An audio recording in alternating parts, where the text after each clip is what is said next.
ایک مکران شاہ بادشاہ گزرا ہے ایران کا، کچھ نرم دل تھا، وہ نہ سیر کرنے نکلا، درمیان میں پل آتا تھا، ایک دریا تھا، اس کا پل تھا، اور پل کے اس پار جنگل تھا، سبزہ تھا، سیرگاہیں بنی ہوئی تھی۔ بادشاہ وہاں 2-4 دن رہنے کا ارادہ کیا۔ جب بادشاہ وہاں پہنچتا ہے نا مکران شاہ، تو اس نے دیکھا کہ وہاں 2-3 دن قیام کرنا ہے، جھیل ہے، سیرگاہ ہے، وہاں اس نے رکنے کا پروگرام بنا لیا۔ بادشاہ تو علیحدہ اس کے لیے رہائش تھی، سپاہی علیحدہ رہتے تھے۔ یہاں تو لوگ کہتے ہیں نا وہ پولیس کو ڈانٹتے ہیں، پولیس کو پوچھتے ہیں، اور بھائی پولیس تو تمہارے ماتحت ہوتی ہے، پولیس تو سمجھ گئی ہے کہ تم کس طرح ان سے کام لیتے ہو، ان کو تو تم اپنے تحت رکھتے ہو۔ پولیس والے علیحدہ رہتے تھے، اس کے ساتھ جو سپاہی گئے ہوئے تھے، گن مین گئے ہوئے تھے۔ مکران شاہ سیر سپاٹے پہ رہتا تھا۔ ایک بوڑھی عورت تھی، اس کی ایک گائے تھی، وہ جنگل کے اندر بوڑھی رہتی تھی، گائے اس کی وہاں چرتی رہتی تھی۔ شام کو وہ گائے گھر لوٹتی، بوڑھی دودھ پی کے سو جاتی۔ سپاہی اس بوڑھی کے پاس آئے، کہنے لگے تیری گائے بڑی صحت مند ہے، ہمارے ہاتھ بیچ دے۔ بوڑھی نے کہا میرے بڑھاپے کا سہارا ہے، اس کا دودھ پی کے میں زندہ ہوں، بیچوں گی نہیں۔ وہی والا کام جو ہمارے ملک میں ہوتا ہے کہ قیمت کے ساتھ زمین دینی ہے کہ مفت دینی ہے۔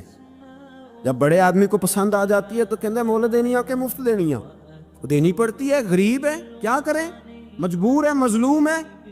کہا بوڑھی عورت سے سپاہیوں نے بیچ دے، کہا نہیں، کہنے لگے نہیں بیچے گی تو ہم لے لیں گے۔ اس عورت کی گائے زبردستی سپاہی ذبح کر کے کھا گئے۔ بوڑھی نے بادشاہ تک پہنچنا چاہا، لیکن اس کو پہنچنے نہ دیا گیا، منع کر دیا گیا، اس کی رسائی نہ ہو سکی، غریب عورت تھی۔ جس دن مکران شاہ واپس آ رہے تھے نا، سیر کر کے پل سے گزر رہے تھے، تو کسی نے بوڑھی سے کہا کہ بادشاہ گزرے گا۔ وہ چھپ کے پل پہ بیٹھ گئی، اور مکران شاہ جب پل سے گزرنے لگے تو بوڑھی آگے آئی اور اس کے گھوڑے کی لگام پکڑی، ایسا جملہ کہا کہ مکران شاہ چکرا کے زمین پہ گرا، اور بوڑھی کہنے لگی مکران شاہ تیرے سپاہی میری گائے ذبح کر کے کھا گئے ہیں، تو بتا اس کا حساب اس پل پہ کھڑے ہو کے دینا کہ پل صراط پہ دینا ہے؟ بتا یہاں کھڑے ہو کے دے گا کہ وہاں کھڑے ہو کے دے گا؟ بول، بتاؤ یہاں دینا ہے کہ وہاں دینا ہے؟ دینا تو پڑے گا، یہاں دو گے تو ہو سکتا ہے قیامت میں بچ جاؤ، اور اگر یہاں نہیں دو گے تو وہاں لٹکا دیے جاؤ گے، رسوا کیے جاؤ گے، پوچھا جائے گا۔ مکران شاہ چکرا کے گرا زمین پہ، اور گر کے کہنے لگا بی بی میں وہاں حساب نہیں دے سکتا، دو دینا یہی لے لے، جو لینا یہیں لے لے، آ جاؤ آ جاؤ، وقت ہے، گنجائش ہے، مہلت کے دنوں میں توبہ کر لو، پلٹ آؤ، اللہ کے حضور حاضر ہو جاؤ۔ حضرت ابی بن کعب رضی اللہ تعالیٰ عنہ نے امیر المومنین سیدنا فاروق اعظم پہ مقدمہ کر دیا۔ عدالت تھی، جج تھی حضرت زید بن ثابت۔ حضرت عمر پہنچے، حضرت زید بن ثابت اٹھ کے کھڑے ہوئے، جگہ خالی، کا امیر المومنین بیٹھ جائیے۔ آپ فرمانے لگے زید یہ تم نے ناانصافی کی، ہم دونوں آئے تھے مقدمہ لے کے، یا تو دونوں کے لیے جگہ بناتے، تم نے ٹھیک نہیں کیا۔ پھر بات ذرا آگے بڑھی، حضرت ابی بن کعب نے مطالبہ کیا کہ حضرت عمر فلاں بات پہ قسم اٹھائیں، تو حضرت زید بن ثابت جاج تھے، کہنے لگے آپ امیر المومنین سے یہ مطالبہ کر رہے ہیں؟ آپ اس مقدمے کا فیصلہ کر لیں، اس کے بعد میں آپ کو فارغ کر دوں گا۔ آپ مجھے امیر المومنین کہہ رہے ہیں، اور امیر المومنین کہہ کے آپ یک طرفہ ہو رہے ہیں، اور جو آدمی انصاف لینے آپ کے دروازے پہ آیا ہوا ہے، اس ملک کا مسئلہ کیا ہے؟ اس ملک کا مسئلہ غریبی نہیں، میرے وطن کا مسئلہ یہ ہے کہ امیر غریب کے لیے قانون الگ الگ ہے۔ یہاں 11 سال 12 سال ایک شخص جیل میں رہ کے آتا ہے، لیکن بعد میں پتہ چلتا ہے وہ تو بے گناہ تھا، اس کے 11 سال کون واپس کرے گا؟ اس کے 20 سال زندگی کے جو سلاخوں کے پیچھے کٹ گئے کون واپس کرے گا؟ اور امیر آدمی وہ تو قبل از گرفتاری ضمانت کرا لیتا ہے، ان کے پاس تو بڑے بڑے ایشو ہیں، بڑے بڑے وکیل ہیں، بڑے بڑے ڈاکٹروں کی ان کے پاس رپورٹیں ہیں، وہ تو سارا کچھ کر سکتے ہیں، کوئی ہے ہی نہیں ان کو روکنے والا۔ میرے عزیزو آپ سمجھے میری بات کو، حضرت عمر فاروق فرمانے لگے یہ فیصلہ کر لیں، اس لیے کہ حضرت عمر اگر صرف اپنا سوچتے تو نظریہ نہیں بچتا تھا۔ جناب عمر رضی اللہ تعالیٰ عنہ نے نا صرف اپنا نہیں سوچا، انہوں نے کہا کہ سچ کو فروغ دیا جائے، ذات سے نکلا جائے۔ آپ فرمانے لگے تو نہ عمر کو کسی اونچی اڑان میں مبتلا نہ کر، عمر کو پتہ ہے عمر کیا ہے، اسے وہ دور یاد ہے جب وہ اونٹ چرایا کرتا، لہٰذا میرے لیے وہی فیصلہ کر جو فیصلہ کرنے کا طریقہ قرآن و سنت نے ہمیں عطا فرمایا ہے۔ آپ نکلیں ذرا ذات پات کے چنگل سے، یہ جو بت پال لیے نا، اقبال کہتے ہیں گرچہ بت ہے جماعت کی آستینوں میں، جماعتوں کے بت تو نہ بناؤ، تنظیموں کو بت تو نہ بناؤ، آپ برادری کو بت تو نہ بناؤ، آپ رنگ نسل کو بت تو نہ بناؤ، اگرچہ بت ہیں جماعت کی آستینوں میں، پر مجھے ہے حکم اعزاں لا الہ الا، یہ ٹوٹ جائیں گے لا الہ الا اللہ کی ضرب سے۔ وسیع الظرف، وسیع المزاج بنے، وسیع المشرب بنے۔ آپ کبھی بھی سوچوں کو اتنا محدود نہ کریں کہ آپ کسی ایک ابہام کا شکار ہو کے ہی ساری زندگی گزار دیں۔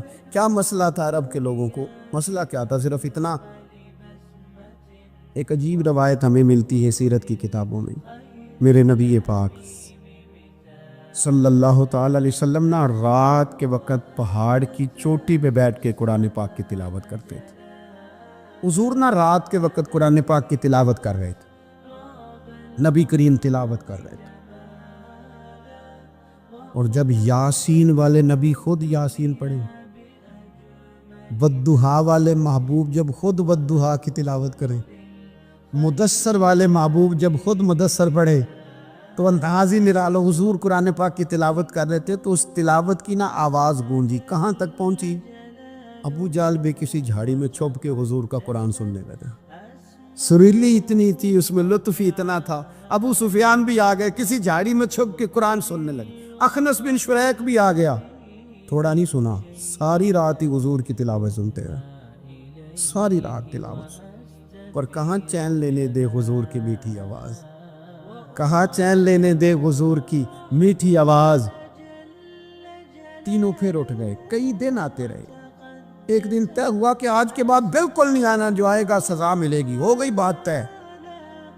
اخنس بن شریک کہتے ہیں میں سویرے ابو جہل کے گھر گیا، میں نے کہا سن، ایک دن نہیں کئی راتیں تو نے بھی سنا میں نے بھی سنا، دل پہ ہاتھ رکھ کے بتا وہ جو پڑھتے ہیں وہ حق سچ ہے کہ نہیں؟ کری بات کر، سنا تو نے بھی سنا میں نے بھی، ساری رات سنا، بتا بات سچی ہے کہ نہیں؟ تو ابو جہل کہنے لگا ایک ایک حرف سچ ہے، ایک ایک بات سچی ہے، تو مانتا کیوں نہیں؟ پھر تو مانتا کیوں نہیں؟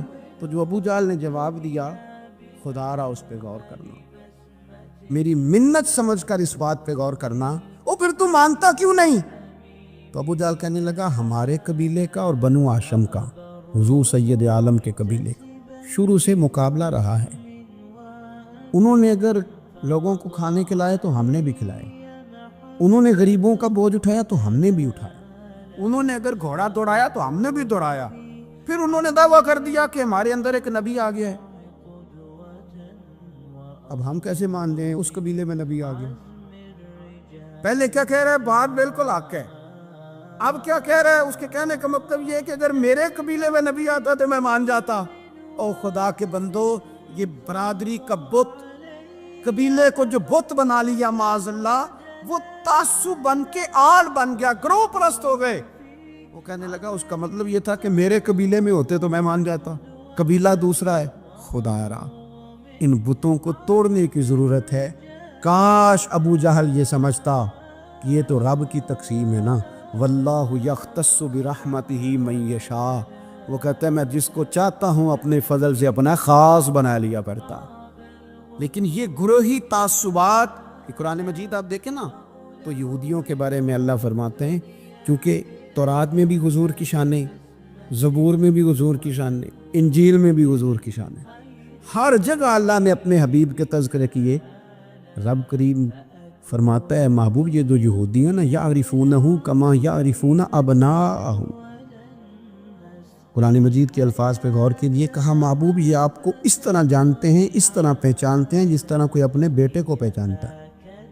جڑواں بچے ہوں نا، جڑواں شکلیں بھی ایک جیسی ہوں تو اور کوئی پہچانے نہ پہچانے، باپ اور ماں پہچانتے ہیں کہ یہ فلانا ہے، اور یہ ان کو پتہ چلتا ہے۔ کہا محبوب جس طرح یہ اپنے بچوں کو پہچانتے ہیں نا، اس طرح آپ کو جانتے ہیں۔ لیکن وہ کہتے پتہ کیا تھے؟ وہ کہتے تھے کہ ہم وہ والی وحی مانیں گے جو ہم پہ آئی ہے، جو بنی اسرائیل کے نبی آئے ان کو مانیں گے. یہ چونکہ حضرت اسماعیل علیہ السلام کی اولاد میں سے ہے رسول رحمت صلی اللہ علیہ وسلم، لہٰذا نہیں مانیں. وہ جو گروہی تعصب تھا نا، قبیلے کا تعصب گروہی، وہ لے ڈوبا. وہ تورات پڑھ کے بھی، انجیل پڑھ کے بھی، بلکہ وہ لوگوں کو کہا کرتے تھے رسول آنے والے ہیں، رسول آنے والے ہیں، رسول آنے والے ہیں، لیکن حضور آ گئے حضرت ابراہیم کی اولاد میں سے، حضرت اسماعیل کی اولاد میں سے. انہوں نے کہا جی وہ تو ہمارے قبیلے میں ہوتے تو ہم مانتے.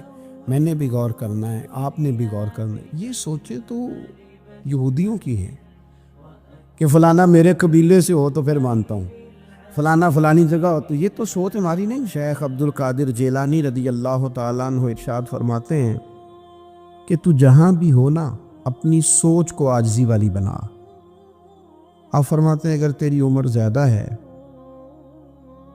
اور تیرے سامنے ایک شخص کھڑا ہے جس کی عمر تھوڑی ہے، تو اپنے ذہن میں یہ بات بٹھا کہ اس کی عمر تھوڑی ہے تو غلطیاں بھی تو تھوڑی ہیں نا. اور اگر تیرے سامنے کوئی شخص کھڑا ہے، تیری عمر تھوڑی ہے، اس کی زیادہ ہے، تو پھر یہ ذہن بنا لے کہ اگر اس کی عمر زیادہ ہے تو اس کی نمازیں بھی تو زیادہ ہیں نا، تلاوتیں بھی تو زیادہ ہیں نا، خیرات بھی تو زیادہ ہے نا، عمر جو زیادہ ہے. اور اگر تو ان پڑھ ہے اور تیرے سامنے عالم کھڑا ہے تو اس ترتیب سے عاجزی پیدا کر لے کہ وہ چونکہ عالم ہے تو میں تو بہت سارے کام اپنی جہالت کی وجہ سے غلط کر لیتا ہوں، لیکن وہ عالم ہے تو اپنے علم کی بنیاد پر یقیناً وہ مجھ سے زیادہ خیر کٹھی کر رہا ہے. اور اگر تو عالم ہے اور تیرے سامنے جاہل کھڑا ہے تو پھر بھی تو اپنی طبیعت میں عاجزی لا اور تو یہ ذہن بنا کہ وہ اگر کوئی غلطی کرے گا بھی تو اپنی جہالت کی وجہ سے کرے گا، تو مجھے تو پتہ ہے سارا. ایسا نہ ہو کہ میرا گناہ ڈبل لکھ دیا جائے. اب جہاں ہیں جس ترتیب سے ہیں اس ترتیب سے ہی اپنی طبیعت کے اندر عاجزی لائیں. نبی پاک صلی اللہ تعالیٰ علیہ وسلم نے فرمایا، حضرت عبداللہ ابن مسعود رضی اللہ تعالیٰ عنہ حدیث کے راوی ہیں، حضور نے فرمایا جس کے دل میں رائی کے دانے کے برابر بھی تکبر ہوا وہ شخص جنت میں نہیں جائے گا. تو عرض کی یا رسول اللہ صلی اللہ علیہ وسلم، ایک آدمی اچھا لباس پہنتا ہے، اچھا بن کے رہنا چاہتا ہے، صاف ستھرا بن کے رہنا چاہتا ہے، کیا یہ بھی تکبر ہے؟ سرکار نے فرمایا نہیں، اللہ تو خوبصورت ہے، خوبصورتی کو تو پسند فرماتا ہے. تو یا رسول اللہ صلی اللہ علیہ وسلم پھر تقسیم کس طرح کریں؟ تکبر کے مفہوم کو کیسے سمجھیں؟ تو دو باتیں نبی پاک علیہ السلام نے ارشاد فرمائی. سارے عنوان کو ان دو باتوں میں سمجھا جا سکتا ہے. محبوب فرمانے لگے تکبر تو یہ ہے کہ بندہ حق قبول نہ کرے اور دوسرے بندوں کو اپنوں سے حقیر سمجھے. اگر تیرا کوئی بھی کمال قبول حق میں رکاوٹ بن گیا تب تو متکبر ہے، اور اگر کسی بھی مقام پر جا کر تو کسی کو حقیر سمجھنے لگ گیا پھر تو متکبر ہے. ورنہ اچھا لباس پہننے سے بندہ متکبر نہیں ہوتا، اچھی گاڑی میں بیٹھنے سے بندہ متکبر نہیں ہوتا، اچھے گھر میں رہنے سے بندہ متکبر. بلکہ حضرت باجید بستامی رحمۃ اللہ علیہ تو یہاں تک فرماتے ہیں کہ میں نے بہت بڑے بڑے مکانوں میں درویش بستے دیکھے اور میں نے بڑے بڑے جبوں کے اندر تکبر کو ملاحظہ کیا، غرور دیکھا میں نے وہاں. عزیز دوستو، اپنے ذہنی سطح اس طرح کی بنائی جائے کہ مزاجوں میں ٹھہراؤ رہے، طبیعتوں میں. ہمیں نا دو تین چیزیں بڑا پریشان کرتی ہیں. بعض لوگ ایسے ہیں جو کسی بڑی برادری میں جس کو وہ بڑا سمجھتے ہیں، باقی تو اللہ کو پتہ ہے نا بڑا کون ہے. کسی بڑے قبیلے میں جس کو دنیا میں بڑا گردانا جاتا ہے، اس میں اگر وہ پیدا. امام اعظم ابو حنیفہ رحمۃ اللہ علیہ گزر رہے تھے تو بارش ہو گئی تھی اور کوفہ میں کیچڑ تھا، تو آپ نے جو جوتے پہنے ہوئے تھے ان جوتوں سے چلتے ہوئے نا آپ کے پاؤں سے کچھ مٹی اڑی، تو سامنے ایک یہودی تھا. اب اس زمانے میں دیواریں کچی ہوتی تھی، اس کے دیوار پر جا کے وہ مٹی جو تھی وہ لگ گئی. اب امام صاحب بڑے پریشان ہوئے کہ میں نے اس کی دیوار کو آلودہ کر دیا. یہاں تو لوگ اپنی اینٹیں رکھتے رکھتے کئیوں کی دیواریں توڑ ہی دیتے ہیں، اور پھر وہ اس پر ماننے کو بھی تیار نہیں ہوتے، تسلیم کرنے کو بھی تیار نہیں ہوتے. وہ کہتے ہیں پھر کیا ہو گیا، اب ہمارا یہاں گھر ہے تو ہم نے ٹرالی منگوانی نہیں تھی، ہمارا حق بنتا تھا. امام صاحب کے پیروں سے ذرا کیچڑ اڑا، یہودی کی دیوار پہ لگا، اس کی کچی دیوار تھی۔ امام صاحب پریشان ہو گئے، سوچنے لگے کہ اگر میں دیوار سے یہ کیچڑ اتارتا نہیں تو یہ بھی زیادتی ہے، میں نے اس کی دیوار کو گدلا کر دیا، اور اگر میں اتارتا ہوں تو کچھ مٹی اس کی دیوار کی بھی اتر جائے گی، کچی دیوار ہے، یہ بھی زیادتی ہے۔ مومن گناہ کو پہاڑ کی طرح سمجھتا ہے کہ کہیں گر نہ جائے، اس کی بھی کہیں سزا نہ مل جائے۔ امام صاحب نے اس کے دروازے پہ دستک دی، وہ باہر آیا تو اتفاق سے وہ آپ کا مقروض بھی تھا، اس نے پیسے دینے تھے۔ باہر نکلتے ہی کہنے لگا، اوہ آپ تو قرض لینے آ گئے، میرے پاس تو ابھی گنجائش نہیں ادا کرنے کی۔ تو امام صاحب کہنے لگے، تو قرض چھوڑ، وہ میں نے معاف کیا، میرے سے ایک غلطی ہو گئی ہے۔ میں آ رہا تھا، لکڑی کے جوتے اس زمانے میں کھڑاؤں لوگوں نے پہنے ہوتے تھے، کہا وہ میرے پیروں سے ذرا کیچڑ اڑا ہے، تیری دیوار پہ لگ گیا ہے۔ اب میں بڑی دیر سے کھڑا سوچ رہا ہوں کہ اگر میں تیری دیوار صاف نہ کروں تو میں نے یہ میلی کر دی، گدلی کر دی، یہ بھی بات درست نہیں ہے، زیادتی، اور اگر میں اسے صاف کرتا ہوں کچی دیوار سے کچھ مٹی اتر جائے گی تو یہ بھی زیادتی ہے، اب تو بتا میں کیا کروں۔ تو بے موسمہ پھل تھا نا یہ، تو بے موسمہ پھل دیکھ کے بندہ حیران ہو جاتا ہے، جو باتیں روٹین میں نہ ہو رہی ہوں وہ ذرا انوکھی لگتی ہے، بندہ حیران ہو گیا، غور سے امام صاحب کا چہرہ دیکھنے لگا، غور سے چہرہ دیکھنے لگا۔ ابھی تھوڑی دیر سوچنے کے بعد کہنے لگا، حضور پہلے میں نے دین اسلام کے بارے میں پڑھا اور سنا تھا، آج میں نے دین دیکھا ہے۔ پہلے میں نے سنا تھا کہ دین اسلام اس طرح کا ہے، آج میں نے دین، ہم نہ پوری دنیا کے کافروں کو دین سنانا چاہتے ہیں، دکھانا نہیں چاہتے، ہم نیک نظر آنا چاہتے ہیں، نیک بننا نہیں چاہتے، ہم نیک نظر آنا چاہتے۔ نتیجہ کیا نکلتا ہے کہ کچھ عرصے کے بعد پتہ چل جاتا ہے بندہ کس لیول کا نیک ہے، کیا معیار ہے اس کی نیکیوں کا۔ کہنے لگا، حضور پہلے میں نے دین سنا تھا، آج دیکھا ہے۔ آپ وہ مٹی کی دیوار پر جو کیچڑ لگ گیا ہے، دیوار کو بعد میں صاف کیجئے گا، پہلے کلمہ پڑھائیں تاکہ میرے اندر کا کفر صاف ہو جائے، مجھے مسلمان کر دے۔ جب بندہ بہت زیادہ غافل ہو جاتا ہے پھر اعلانیہ گناہ کرنے لگتا ہے، ایک گناہ پھر اس کا اظہار گناہ۔ ایک بندہ، حدیث پاک میں آتا ہے، ایک بندہ رات کو کوئی غلطی کرتا ہے، اللہ تعالیٰ اس پہ پردہ ڈال دیتا ہے، لیکن وہ سویرے خود لوگوں کو بتاتا پھرتا ہے، میں نے یہ کیا، میں نے یہ کیا۔ جب آپ اظہار گناہ کرتے ہیں نا تو سامنے والا بھی دلیر ہوتا ہے، کہتا ہے اس نے کیا، میں کر لوں گا تو پھر کیا ہوا۔ ہمارے علماء نے لکھا ہے کسی کی نماز قضا ہو جائے تو کسی کو بتائے نہ، قضا پڑھ ڈالے، اس کا جگہ جگہ ذکر نہ کرے۔ جب آپ کہیں گے نا میری قضا ہو گئی تو آپ کے ساتھ رہنے والا بچہ دوست سمجھے گا یار اس کی قضا ہو گئی ہے تو میری بھی ہو جائے گی تو کیا ہو۔ گناہ کرنا بھی گناہ ہے اور گناہ کا اظہار بھی گناہ ہے۔ نبی اکرم صلی اللہ تعالیٰ علیہ وآلہ وسلم نے ارشاد فرمایا، میری ساری امت کو معافی مل جائے گی سوائے ان لوگوں کے جو اعلانیہ گناہ کرتے ہیں۔ یہ بخاری مسلم دونوں میں حدیث موجود ہے۔ جو اعلانیہ گناہ، جنہوں نے خود ساری دنیا کو گواہ بنا لیا، میں نے یہ بھی جرم کیا، یہ بھی کیا، یہ بھی کیا، یہ بھی کیا، خود انہوں نے لوگوں کے، بہت بڑے غافل آدمی کی علامت ہے کہ گناہ کرے اور پھر اوپر سے اعلانیہ گناہ کرے، اتنا بڑا جرم کرے۔ پھر اگر ہم دیکھنا چاہیں کہ ہم غافل تو نہیں، تو غافل بندے کی چوتھی علامت یہ ہوتی ہے کہ وہ فضول کاموں میں وقت بڑا ضائع کرتا ہے۔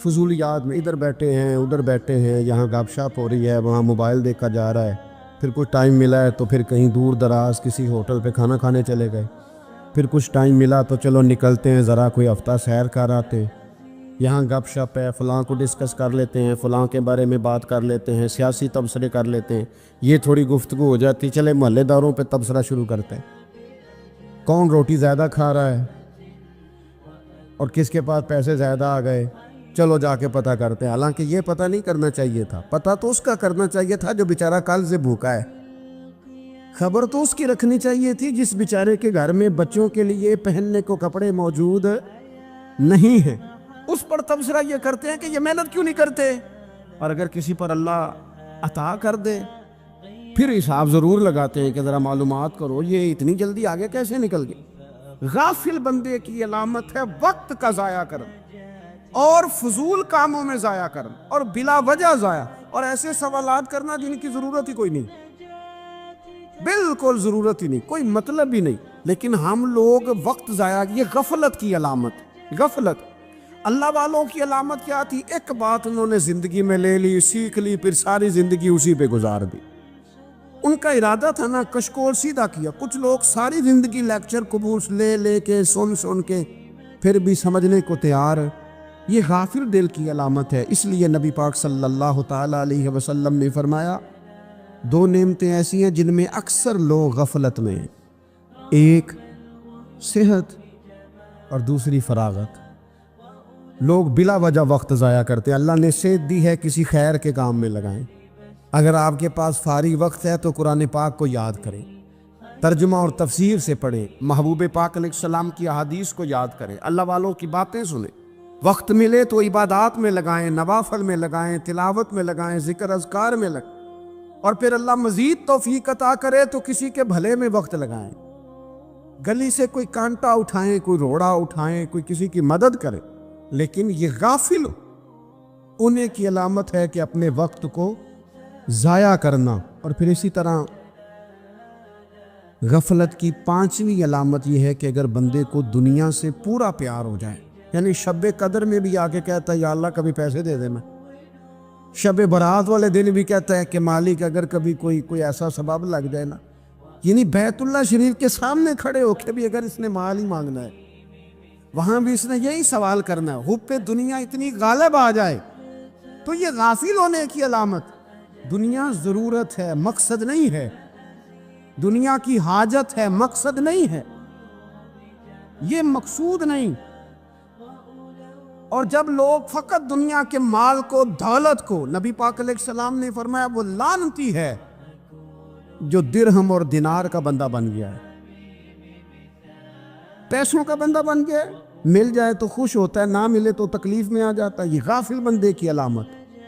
مومن تو وہ ہوتا ہے کہ دولت رزق حلال ضرور کماتا ہے تاکہ کسی کے آگے ہاتھ نہ پھیلانا پڑے، کوشش ضرور کرتا ہے، پر دنیا کو جیب میں جگہ دیتا ہے، دل میں نہیں دیتا۔ اس کی جگہ جہاں ہے اسے وہاں رکھتا ہے، اسے دل میں جگہ، دل تو ایک ہے، اس میں رب رسول کو بسائیں گے یا کسی اور کو بسائیں گے؟ تو حب دنیا یہ غافل ہونے کی بہت بڑی علامت ہے۔ پھر اسی طرح جو بندہ رب کریم کو جانتا نہیں نا، وہ بھی غافل ہو جاتا ہے۔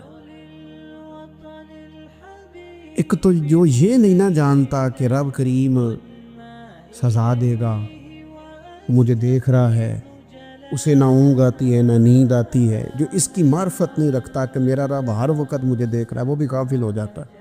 جسے پتہ ہونا کہ مجھے دیکھ رہا ہے وہ غافل نہیں ہوتا۔ اور جو یہ سمجھ لیتا ہے نا کہ شاید معاذ اللہ ثم، اس یقین کو پکا نہیں کرتا، وہ غافل ہو جاتا ہے۔ اور ایک جو یہ نہیں نہ جانتا کہ رب مہربان کتنا ہے، وہ بھی غافل ہو جاتا ہے۔ مجھے بتائیے سب سے زیادہ تو بندہ اس کے دروازے پہ جاتا ہے نا جو سب سے زیادہ مہربانی کرنے والا ہو، اس دروازے سے بندہ اٹھتا ہی نہیں۔ تو جس کو یہ یقین ہو جائے نا سب سے زیادہ کرم فرمانے والی ذات اللہ رسول کی ہے، وہ کبھی رب رسول سے غافل نہیں ہوتا، وہ کبھی اللہ رسول کا دروازہ چھوڑ کے نہیں جاتا، وہ کبھی کسی اور جگہ جا کے پناہ تلاش نہیں کرتا۔ جسے پتہ چل جائے نا وہ کریم کتنا ہے، مہربان کتنا۔ ملا رومی رحمت اللہ علیہ فرماتے ہیں بہت بڑا مجرم تھا ایک بندہ، بہت بڑا گناہگار تھا، بت کو پوجتا تھا، تھک گیا، ساری رات بت کے سامنے کھڑا تھا، معاذ اللہ یا صنم یا صنم یا صنم کہتے، تھک گیا، نیند آ گئی، اونگ آ گئی۔ جب پوری طرح نیند آ گئی اور دماغ پہ نیند قبضہ کرنے لگی تو اس کے منہ سے نکل گیا، صنم صنم کہہ رہا تھا نا، نکل گیا یا صمد، او بے نیاز مالک۔ رب کریم نے فرشتوں سے فرمایا دوڑ کے جاؤ، جو کہتا ہے اسے دے دو۔ فرشتے کہنے لگے مالک تو بت کو پکار رہا تھا، اس نے تو غلطی سے نام لیا ہے، فرمایا مجھے نہیں پتا، لیکن دیکھو نا اس نے مجھے پکارا تو ہے نا، کتنی دیر سے جھوٹے کو پکار رہا تھا، اس کا معاملہ حل نہیں ہوا، اب اگر سچے کو پکارنے پہ بھی حل نہ ہوا تو فرق کیا رہ جائے گا؟ دے دو جو مانگتا ہے، دے دو۔ میرے دوست گر پتہ چل جائے وہ کریم کتنا ہے، وہ مہربان کتنا ہے۔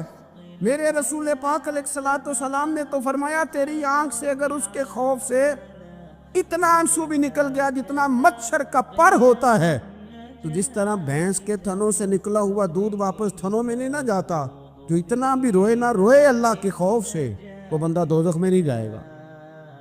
تھوڑی دیر کے لیے ڈر جائے اپنے رب سے، آئے تو صحیح۔ عدم معرفت غفلت پیدا کرتی ہے، تو آ تو صحیح، وہ تو کریم ہی بڑا ہے، وہ تو مہربان ہی بڑا ہے۔ حضرت زنیرہ رضی اللہ تعالی عنہ حضور کی صحابیاں ہیں۔ ایام جو مکے کے تھے مسلمانوں پر بڑی آزمائش کے تھے، انہیں بڑا مارا کفار نے، اتنا مارا کہ ان کی بینائی چلی گئی، نظر آنا بند ہو گیا۔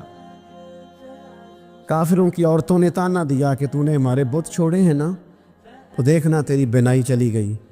تو جناب زنیرہ اللہ پہ بھروسہ، توکل، معرفت الہی کا جذبہ، اٹھ کے کھڑی ہو کہنے لگی چپ کرو، تمہارے جھوٹے بت کیا کر سکتے ہیں، میرا رب چاہے تو صبح جب میں اٹھوں تو میری آنکھیں روشن ہو، اگر کریم کرم کر دے۔ لوگ کہتے واقعی ایسا ہوا، جب وہ سویرے اٹھی تو اللہ نے ان کی روشنی واپس کر دی۔ تجھے پتہ چل جانا وہ مہربان کتنا ہے۔ وہ ایک بزرگ تھے تو ان سے کسی نے کہہ دیا کہ اگر آپ کا حساب آپ کے ماں باپ کے ذمہ ہو جائے تو پھر کیسا، پوچھنے کے لیے قیامت میں اگر ماں باپ حساب لیں تو پھر کیسا۔